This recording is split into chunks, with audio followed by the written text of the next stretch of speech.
যে computer CSC পড়ে যেজন লগারিদম বাইনারি কোডের যেজন ডেসিমেলের হিসেব করে সেও জানে 0 এবং 1 দুইটি কোডিং দ্বারা এই জগৎ চালিত।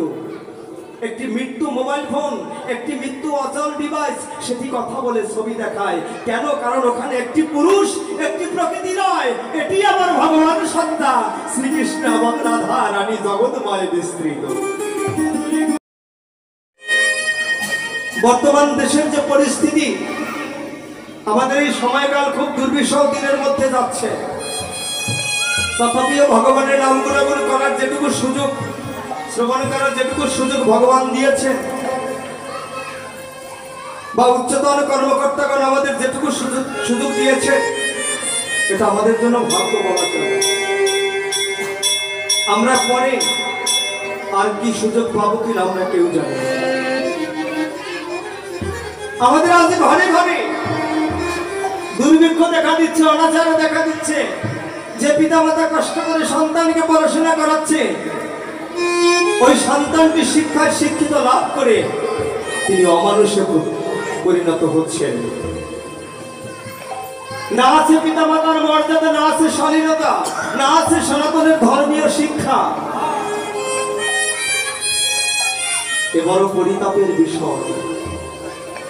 ধিক্কার ওই শিক্ষাকে, যে শিক্ষা আমার পিতার বদনে হাসি ফুটায় না, মায়ের বদনে যে হাসি ফুটাতে পারে না, মায়ের চোখের অশ্রুর কারণ হয় যে সন্তান। এই সত্য সনাতনকে না যদি সে ধর্মান্তরিত হয়, ধিক্কার ওই সন্তানকে। কি নেই আমার এই সনাতনে?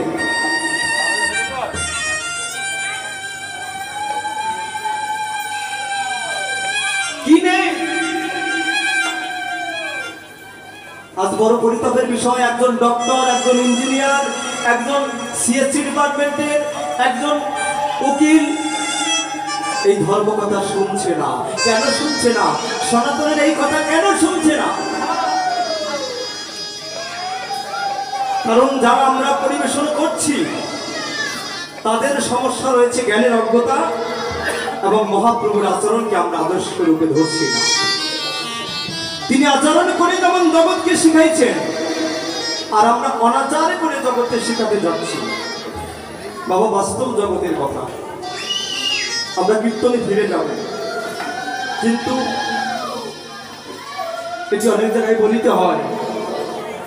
পড়াশোনা শেষ করে এই কীর্তন জগতে ছুটে এসেছি একটি বাসনা, প্রভু আজ আমি যদি কীর্তন আসরে না দাঁড়াই, ধর্মকে যদি আশ্রয় না করি, তাহলে আমার কোনো ভাই বোন ধর্মপথে আসবে না। এবং প্রতিটা ঘরের সন্তানকে আগে সনাতনকে জানা উচিত, তাহলে আমার ঘরে ঘরেই সত্যের বাতাস প্রবাহিত হবে। আমি জন্মগ্রহণ করে আমি বরুণকে আস্বাদন করেছি, বায়ুকে শ্বাস প্রশ্বাসে গ্রহণ করেছি, এটি সনাতনের না। পবনকে আশ্রয় করেছি, পঞ্চভূতকে আস্বাদন করে আমি এই পর্যন্ত বেড়েছি, তাহলে সেই সনাতন কি মিথ্যা? আমি জল নামক গঙ্গাকে আস্বাদন করেছি, আমি ব্রহ্মাকে তেজময় রূপে লালন ধারণ করেছি, আমি যে মৃত্তিকার উপর দাঁড়িয়েছি এটি বসুমতী মাতা, জগদ্ধাত্রী। কি নেই সনাতনে? শক্তির দেবতা রূপে মাতা দেবী দুর্গা রয়েছেন, ধন ভান্ডারে রয়েছেন মাতা লক্ষ্মী, বিদ্যায় রয়েছেন কে? মাতা সরস্বতী, অন্নপূর্ণায় রয়েছেন মাতা রন্ধনে। আমার এই ইউনিভার্সিটিতে কোন ডিপার্টমেন্ট কম আছে?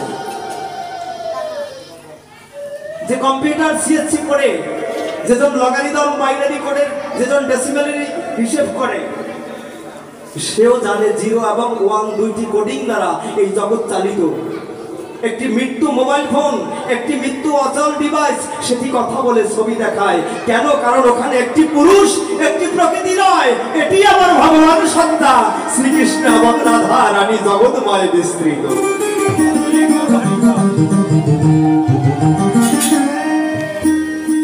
তাহলে কেন একজন কম্পিউটার ইঞ্জিনিয়ার কেন সনাতনকে জানবে না, কেন প্রশ্রয় করতে পারবে না? এটি বড় পরিতাপের বিষয়।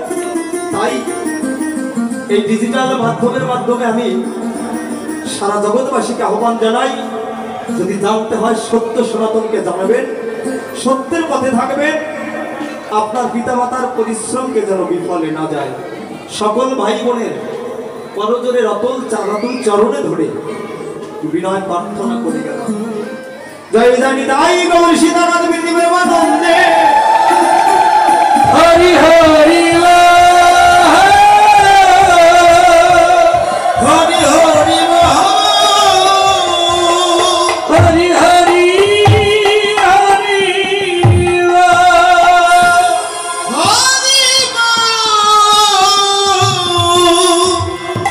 হরি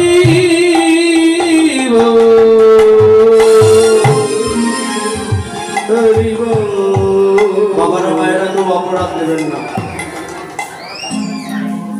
এমনি ব্রাহ্মণ আসর দেশে দেশে শত সহস্র হতে পারে, যদি কিনা আমাদের মতো প্রজন্ম যদি সৎ পথে আসে।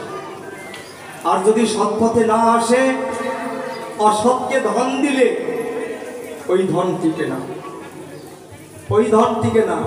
বংশে যদি কুসন্তান জন্মায়, রাজার ধনকেও সে পথে বসায়। তাই হয়েছি আমরা।